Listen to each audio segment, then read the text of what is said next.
Bom dia, meus irmãos. Bom dia, meus amigos do Brasil inteiro.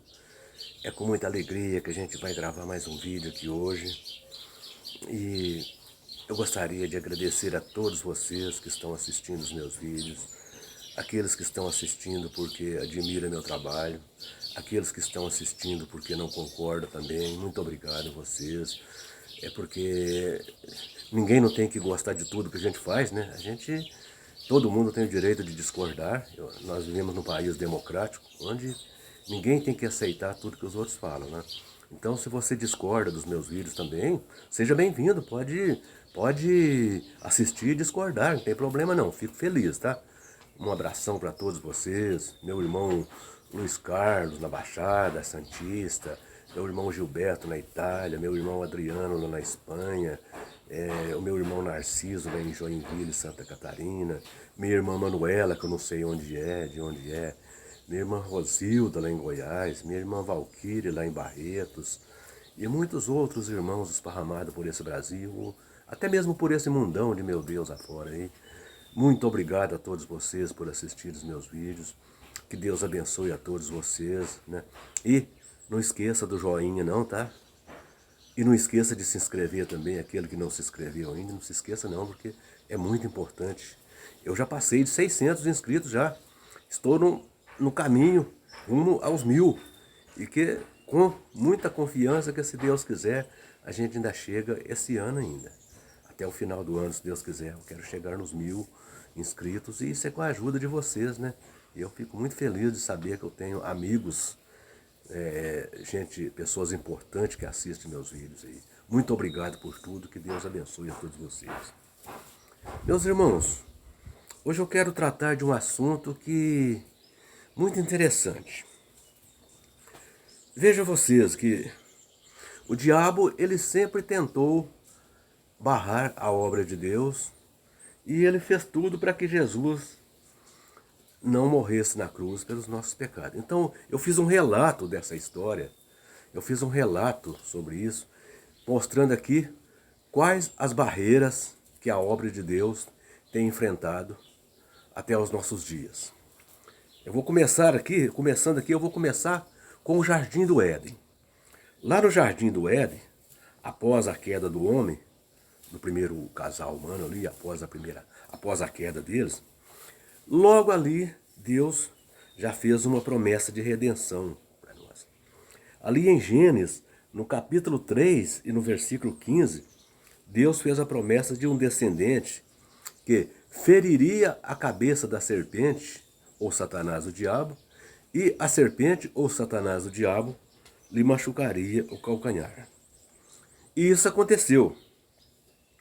Quando Jesus morreu na cruz, derrotando para sempre o pecado e a morte criados pelo diabo, com isso, ele feriu a cabeça das serpentes, Satanás, o diabo.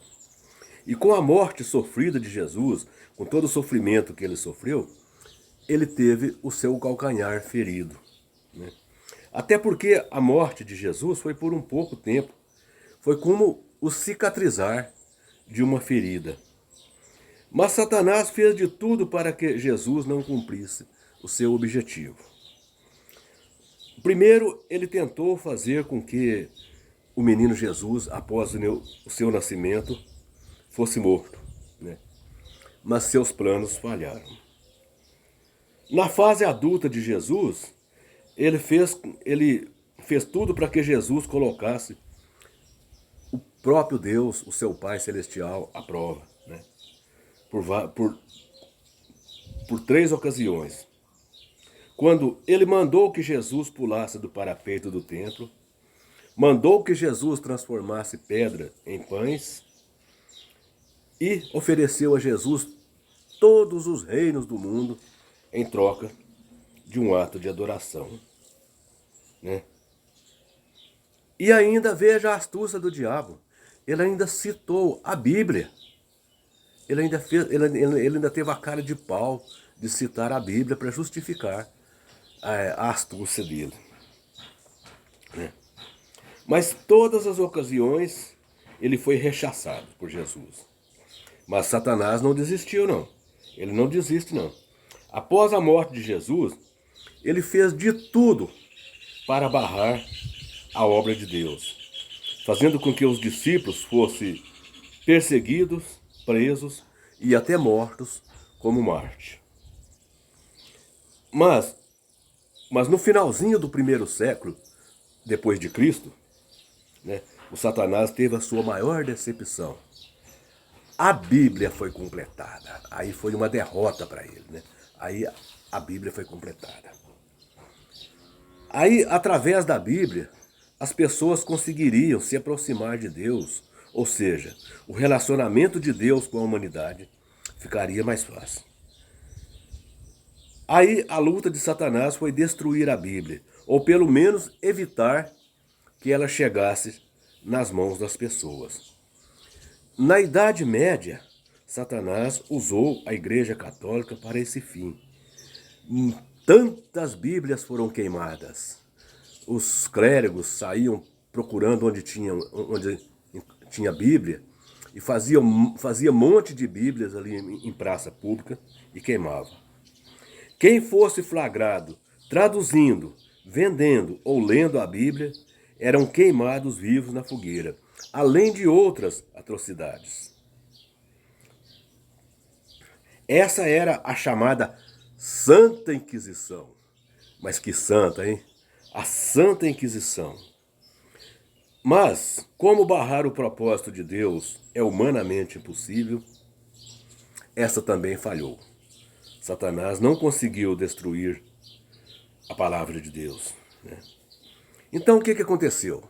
Satanás ele é astucioso, ele não desiste. Aí ele pensou, como eu não consigo destruir a Bíblia, eu vou procurar colocar uma Bíblia falsificada nas mãos das pessoas. Uma Bíblia que vai fazer com que as pessoas desviem a sua atenção de Deus. Por volta do ano 1879, surgiu uma organização, né, comandada por Charles Taze Russell, de nome Estudantes Internacionais da Bíblia, e que mais tarde passou a chamar Testemunhas de Jeová.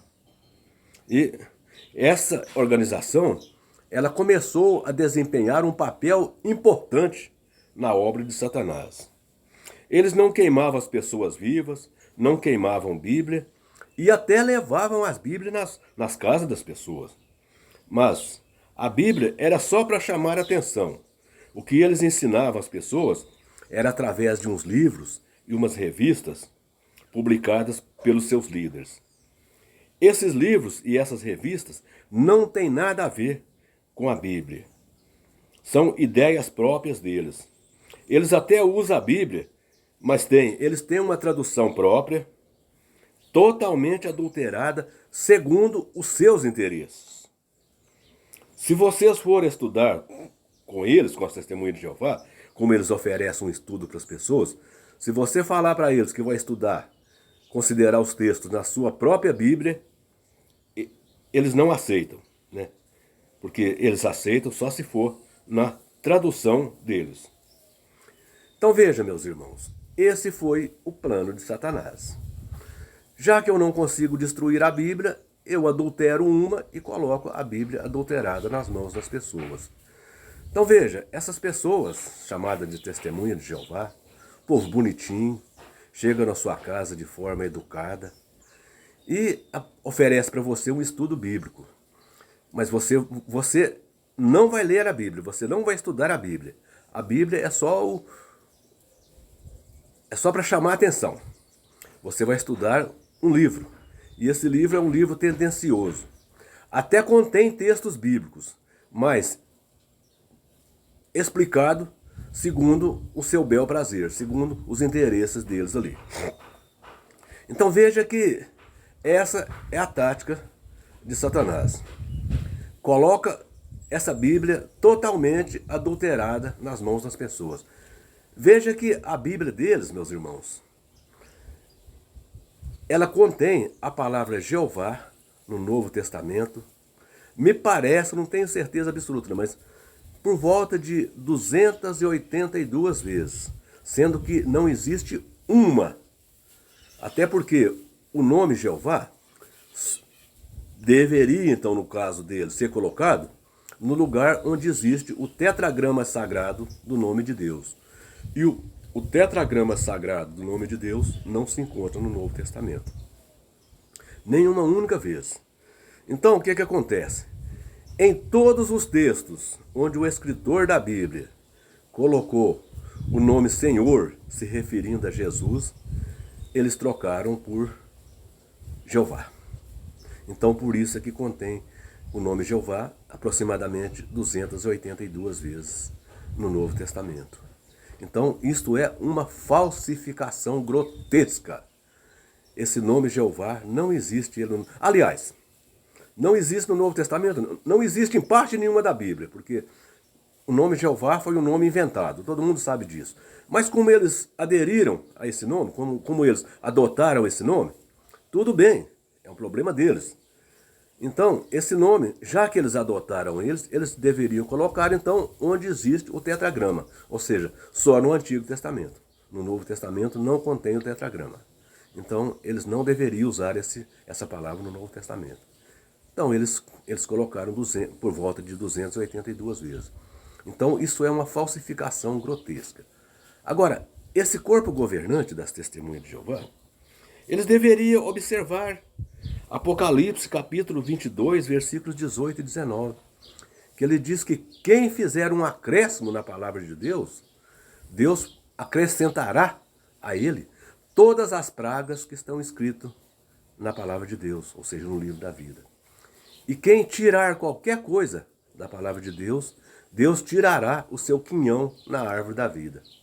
Então, portanto, esse corpo governante vai ter um acréscimo das pragas que estão na Bíblia e vai ter retirado o seu nome do livro da vida, porque eles acrescentaram na Bíblia e retiraram coisas que deveriam estar na Bíblia. Então, eles falsificaram a Bíblia. Esse corpo governante é um corpo governante apóstata.